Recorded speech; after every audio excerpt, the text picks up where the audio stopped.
اعوذ باللہ من الشیطان الرجیم، بسم اللہ الرحمن الرحیم۔ شروع کرتا ہوں اللہ کے نام سے جو بڑا مہربان نہایت رحم کرنے والا ہے۔ پیارے دوستو، یہودی ایک ایسی وہ بدبخت قوم ہے کہ جن کو اللہ تبارک و تعالیٰ نے بے شمار نعمتوں سے نوازا تھا، لیکن اس کے باوجود اس قوم نے اللہ تبارک و تعالیٰ کی نافرمانی کی۔ یہ وہ کافر اور ظالم قوم ہے جنہوں نے سب سے زیادہ انبیاء اکرام کو تکلیف دی اور معاذ اللہ انبیاء اکرام کو قتل کیا۔ یہ قوم شروع سے ہی فسادی قوم ہے اور بدبختی ان کا مقدر ہے۔ پیارے دوستو، آج کی ویڈیو میں ہم آپ کو بتائیں گے کہ یہودی کون ہیں اور ان کی نسل کہاں سے چلی اور انہوں نے تاریخ میں انبیاء اکرام پہ کون کون سے ظلم کیے، اور یہ قوم کون کون سے انبیاء اکرام کو مانتی ہے اور کون کون سے انبیاء اکرام کا انکار کرتی ہے، اور یہ لوگ اللہ تبارک و تعالیٰ کے بارے میں کیا عقیدہ رکھتے ہیں، اور یہ لوگ حضرت جبرائیل علیہ السلام کو اپنا دشمن کیوں مانتے ہیں، اور ہمارے آخری نبی حضرت محمد مصطفیٰ صلی اللہ علیہ وآلہ وسلم کو نبی کیوں نہیں مانتے۔ پیارے دوستو، آج کی اس ویڈیو میں ہم آپ کو ان تمام تر سوالات کے جوابات دیں گے۔ آپ سب دوستوں سے گزارش ہے کہ ہماری ویڈیو کو لاسٹ تک لازمی دیکھیے گا۔ پیارے دوستو، یہودی وہ قوم ہے جو دنیا کی بگڑی ہوئی اور نافرمان قوم تھی۔ ان کی ہدایت کے لیے اللہ تبارک و تعالیٰ نے سب سے زیادہ انبیاء اکرام کو مبعوث فرمایا۔ اس قوم کی ہدایت کے لیے اللہ تبارک و تعالیٰ نے اس قوم کو ہر طرح کی نعمتوں سے نوازا تھا۔ اس قوم نے اللہ تبارک و تعالیٰ سے جو مانگا، اللہ تبارک و تعالیٰ نے ان کو وہ ہی عطا کیا۔ یہی وہ قوم تھی جن کے لیے اللہ تبارک و تعالیٰ نے آسمان سے من و سلوہ اتارا، لیکن اس کے باوجود یہ قوم اللہ تبارک و تعالیٰ کی نافرمانیاں کرنے لگی۔ اس قوم کو بنی اسرائیل بھی کہا جاتا ہے، اور بنی اسرائیل کی طرف سب سے زیادہ انبیاء اکرام مبعوث ہوئے۔ یہ وہ بدبخت قوم تھی جو اللہ تبارک و تعالیٰ کی کتابوں میں ارد و بدل کیا کرتی تھی اور اللہ تبارک و تعالیٰ کی آیات کو بیچا کرتی تھی، اور اس کے بدلے میں اللہ تبارک و تعالیٰ کی نافرمانی کیا کرتی تھی۔ یہ لوگ کتاب سے اپنے مطلب کی باتیں لے لیتے اور باقی احکام چھوڑ دیتے۔ یہ دوسرے لوگوں کو نیک کام کرنے کا حکم دیتے اور خود ان پر عمل نہ کرتے، جیسا کہ اللہ تبارک و تعالیٰ قرآن پاک میں ارشاد فرماتا ہے، اور ان میں سے کچھ لوگ ایسے ہیں جو کتاب پڑھتے ہیں اور پھر زبان کا ایسے الٹ کرتے ہیں کہ تم سمجھو جو کچھ وہ پڑھ رہے ہیں یہ کتاب ہی کی عبادت ہے۔ پیارے دوستو، یہودی قوم دنیا کی سب سے جھوٹی اور فسادی قوم ہے۔ اس قوم پر اللہ تبارک و تعالیٰ نے لاکھوں بار لعنت فرمائی۔ یہودی قوم حضرت ابراہیم علیہ السلام کے بعد وجود میں آئی۔ یہ حضرت ابراہیم علیہ السلام کی اولاد میں سے پیدا ہوئے۔ اللہ تبارک و تعالیٰ نے حضرت ابراہیم علیہ السلام کو دو بیٹے عطا فرمائے تھے، ایک کا نام حضرت اسماعیل علیہ السلام اور ایک کا نام حضرت اسحاق علیہ السلام۔ حضرت اسحاق علیہ السلام میں سے حضرت یعقوب علیہ السلام پیدا ہوئے، جن کو اللہ تبارک و تعالیٰ نے نبوت سے سرفراز فرمایا، اور حضرت یعقوب علیہ السلام کو اسرائیل علیہ السلام سے بھی جانا جاتا تھا۔ اسی وجہ سے یعقوب علیہ السلام کی اولاد کو بنی اسرائیل کہا جاتا ہے۔ حضرت یعقوب علیہ السلام کی 4 بیویاں تھیں، جن میں سے 12 بیٹے پیدا ہوئے۔ ان 12 بیٹوں میں سے سب سے چھوٹے بیٹے کا نام یوسف تھا، جن کو اللہ تبارک و تعالیٰ نے نبوت سے سرفراز فرمایا، اور ان کے ایک بیٹے کا نام یہودا تھا، اور اسی نسبت سے بنی اسرائیل والوں کو یہودی کہا جاتا ہے۔ حضرت یعقوب علیہ السلام کے بعد اللہ تبارک و تعالیٰ نے حضرت یوسف علیہ السلام کو نبی بنایا۔ حضرت یعقوب علیہ السلام کی اولاد میں سے اللہ تبارک و تعالیٰ نے 70,000 انبیاء اکرام کو مبعوث فرمایا۔ حضرت یوسف علیہ السلام کے بعد آپ کے تمام بھائی نبی ہوتے رہے۔ حضرت یوسف علیہ السلام جب مصر کے بادشاہ بنے تو قحط سالی کے سبب ان کے بھائی بھی مصر میں آ گئے اور وہاں پر ہی مقیم ہو گئے۔ حضرت یوسف علیہ السلام کے بعد جب فرعون کا دور حکومت آیا تو فرعون نے ان کو اپنا غلام بنا لیا، اور کئی سالوں تک یہ لوگ فرعون کی غلامی کرتے رہے۔ حضرت موسیٰ علیہ السلام کے زمانے میں بنی اسرائیل کے 12 قبائل تھے، اور یہ تمام قبیلے فرعون کی غلامی کرتے اور بت پرستی کرتے۔ بنی اسرائیل کی یہ قوم 300 سال تک فرعون کی غلامی کرتی رہی، اور بہت سے لوگ شرک کے اندر مبتلا رہے۔ پھر اس نافرمان قوم اور فرعون کی ہدایت کے لیے اللہ تبارک و تعالیٰ نے اپنے پیارے نبی حضرت موسیٰ علیہ السلام کو نبی بنا کر بھیجا۔ اللہ تبارک و تعالیٰ نے حضرت موسیٰ علیہ السلام کے ذریعے اس قوم کو فرعون سے نجات عطا فرمائی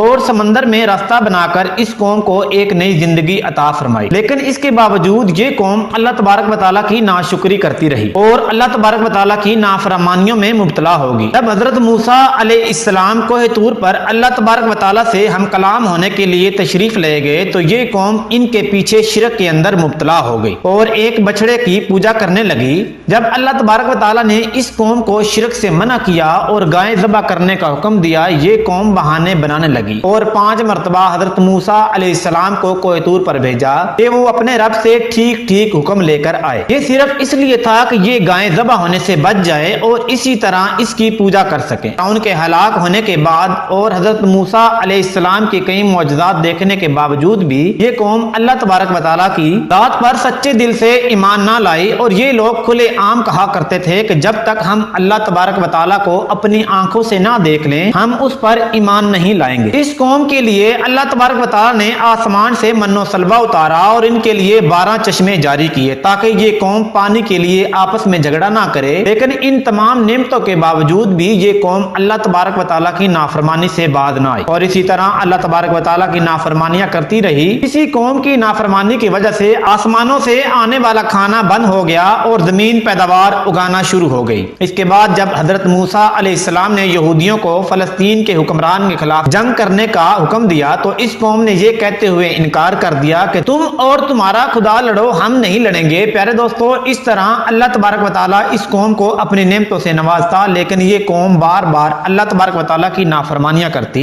تو یہ قوم اللہ تبارک و تعالیٰ کے انبیاء اکرام کو جھٹلاتی اور ان پر ظلم و ستم کرتی۔ اس قوم نے اللہ تبارک و تعالیٰ کے تمام پیغمبروں کی نافرمانیاں کی اور ان پر ظلم اور ستم کیا اور معاذ اللہ انبیاء اکرام کو قتل بھی کر دیا۔ اس قوم نے حضرت زکریا علیہ السلام کو بھی قتل کروایا اور حضرت یحییٰ علیہ السلام کو بھی قتل کروایا اور حضرت عیسیٰ علیہ السلام کو سولی پر چڑھانے کے پیچھے انہی لوگوں کا ہاتھ تھا اور انہی لوگوں نے حضرت عیسیٰ علیہ السلام کو سولی پر چڑھانے کی سازش کی تھی، لیکن اللہ تبارک و تعالیٰ نے حضرت عیسیٰ علیہ السلام کو محفوظ رکھا اور زندہ آسمانوں پر اٹھا لیا۔ پھر دوستو، یہ قوم اللہ تبارک و تعالیٰ کے بعض نبیوں کو مانتی ہے اور بعض کا انکار کرتی ہے۔ ان لوگوں کا یہ عقیدہ ہے کہ نبی صرف بنی اسرائیل کی قوم میں سے ہی پیدا ہو سکتا ہے اور یہی وجہ ہے کہ یہ لوگ بنی اسرائیل کے پیغمبروں کو مانتے ہیں اور بنی اسماعیل کے پیغمبروں کو پیغمبر نہیں مانتے، یعنی حضرت محمد مصطفیٰ صلی اللہ علیہ وآلہ وسلم کو اپنا نبی نہیں مانتے۔ یہودی حضرت جبرائیل علیہ السلام کو اپنا سب سے بڑا دشمن مانتے ہیں کیونکہ حضرت جبرائیل علیہ السلام یہودیوں کی تمام ناپاک سازشیں پہلے ہی انبیاء اکرام کو بتا دیا کرتے تھے اور ان لوگوں کے مطابق حضرت جبرائیل علیہ السلام نے آخری نبوت کے لیے ایک غلط ہستی کا انتخاب کیا ہے، کیونکہ ان لوگوں کے عقیدے کے مطابق آخری نبی بھی بنی اسرائیل میں سے ہونا چاہیے، لہذا اسی وجہ سے وہ ہمارے آخری نبی حضرت محمد مصطفیٰ صلی اللہ علیہ وآلہ وسلم کو نبی نہیں مانتے، کیونکہ آپ صلی اللہ علیہ وآلہ وسلم بنی اسرائیل میں سے نہیں بلکہ بنی اسماعیل میں سے ہیں۔ پھر دوستو، یہودیوں کا یہ عقیدہ ہے کہ یہ اللہ تبارک و تعالیٰ کی لاڈلی قوم ہے اور اللہ تبارک و تعالیٰ ان کو قیامت کے دن کچھ بھی نہیں کہے گا اور نہ ہی جہنم کی آگ ان کو جلائے گی۔ ان لوگوں کے عقیدے کے مطابق دنیا میں بھی ان کے لیے انعامات ہیں اور آخرت میں بھی ان کے لیے اللہ تبارک و تعالیٰ نے انعامات تیار کر رکھے ہیں، لہذا یہ دنیا میں جو کچھ بھی کرتے رہیں ان سے آخرت میں کوئی بھی پوچھ گاچھ نہیں ہوگی۔ پھر دوستو، یہ قوم شروع سے ہی یہ فسادی قوم ہے، یہ لوگوں کو ان کی بستیوں سے نکال کر ان پر قبضہ کر لیا کرتے، جیسا کہ یہ تحریک دہراتے ہوئے آج بھی فلسطین میں کر رہے ہیں اور فلسطین کے لوگوں کو وہاں سے نکال کر فلسطین پر قبضہ کرنا چاہتے ہیں۔ یہی وہ بدبخت قوم ہے جس نے حضور اکرم صلی اللہ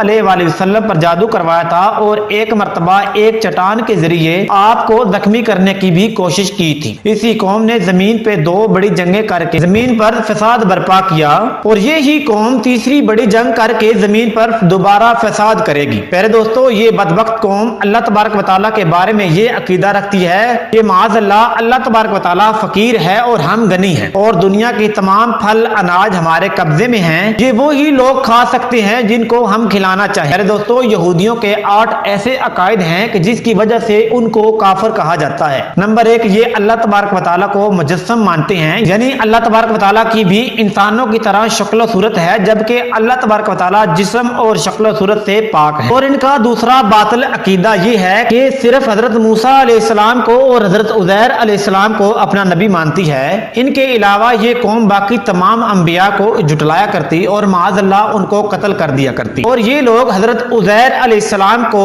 اللہ تعالیٰ کا بیٹا مانتے ہیں اور تورات میں بھی انہی لوگوں نے تبدیلی کی۔ یہ لوگ حضرت عیسیٰ علیہ السلام کا بھی انکار کرتے ہیں اور حضرت عیسیٰ علیہ السلام کو اپنا دشمن تسلیم کرتے ہیں، اور ان لوگوں کے عقیدے کے مطابق حضرت عیسیٰ علیہ السلام معاذ اللہ دجال ہے اور اصلی دجال ان کا مسیح ہے، اور یہ لوگ اللہ تبارک و تعالیٰ کی کتاب انجیل کا بھی انکار کرتے ہیں، اور یہ لوگ ہمارے آخری نبی حضرت محمد مصطفیٰ صلی اللہ علیہ وآلہ وسلم کا بھی انکار کرتے ہیں اور ان کی نبوت کو نہیں مانتے، اور اس کے ساتھ ساتھ یہ لوگ قرآن پاک کا بھی انکار کرتے ہیں۔ پیارے دوستو، یہ وہ تمام اسباب ہیں جن کی وجہ سے ان کو کافر کہا جاتا ہے۔